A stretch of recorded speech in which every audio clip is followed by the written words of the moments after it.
Welcome to Smart Conserver. With the current summer heat, persons are just going out buying a fan to keep cool. Others are purchasing an air conditioned unit. Now, for those of us who can't afford the air conditioned unit, some of us will have to purchase these fans. When you decide to buy a fan, what do you look for? Do you test the fan in the store where you purchased it? Did you look or you like the look of the fan while you made that purchase? Now, this vlog will speak on two types of fans, the ceiling fans and the standing fans. And the standing fans is also called the pedestal fans.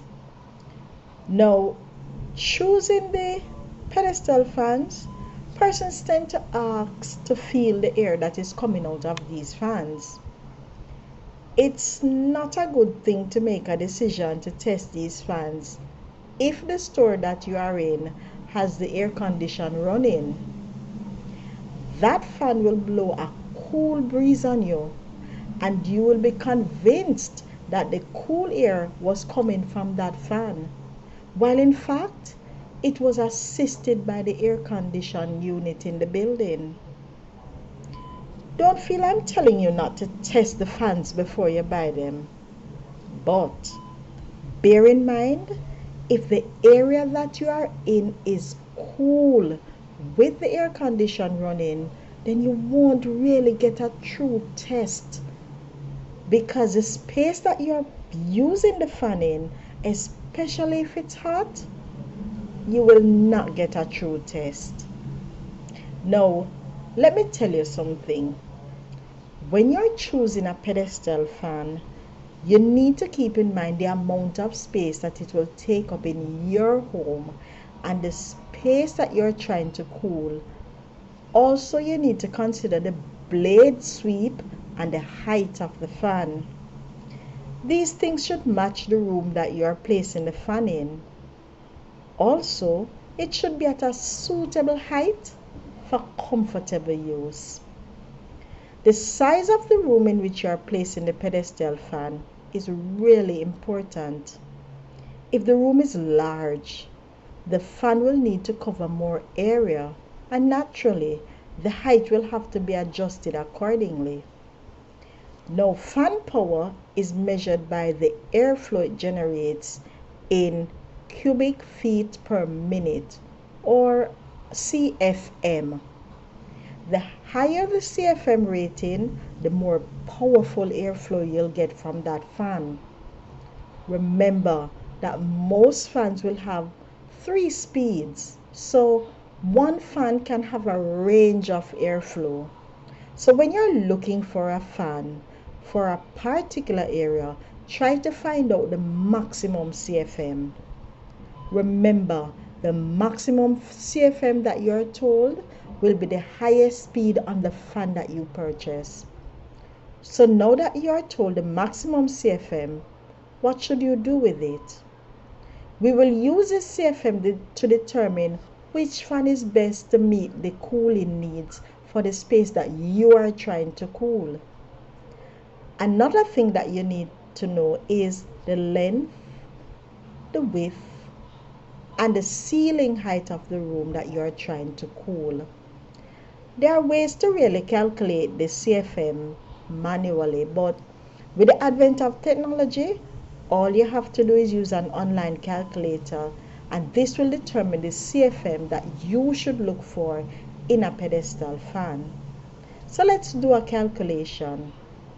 Now, if the room you're trying to cool is 14 feet in length and the width is 12 feet, then we're going to insert those numbers. We're using a calculator online.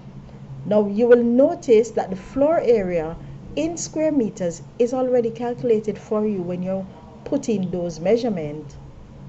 Now let's insert the ceiling height, which is 10 feet. Notice the other sections are filled out automatically. It's calculated for you because of the online calculator. Looking on, you would see the airflow requirements that is completed for you.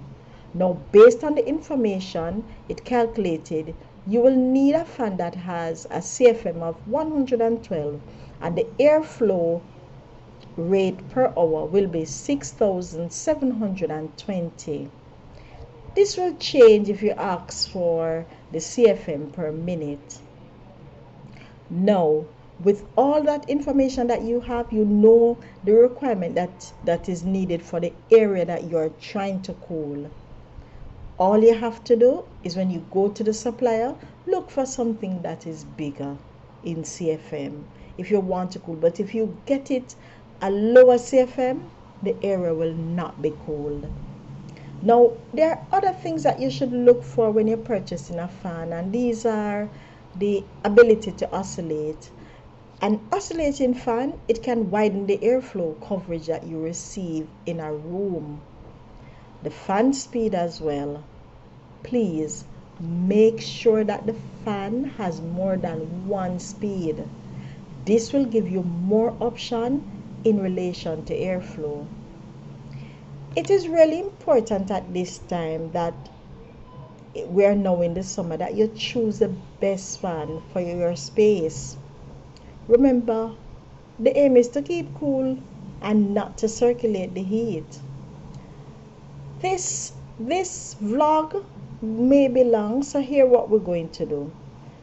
We're going to look on another side of it. Remember I told you that we were going to look on the pedestal fans and the ceiling fan.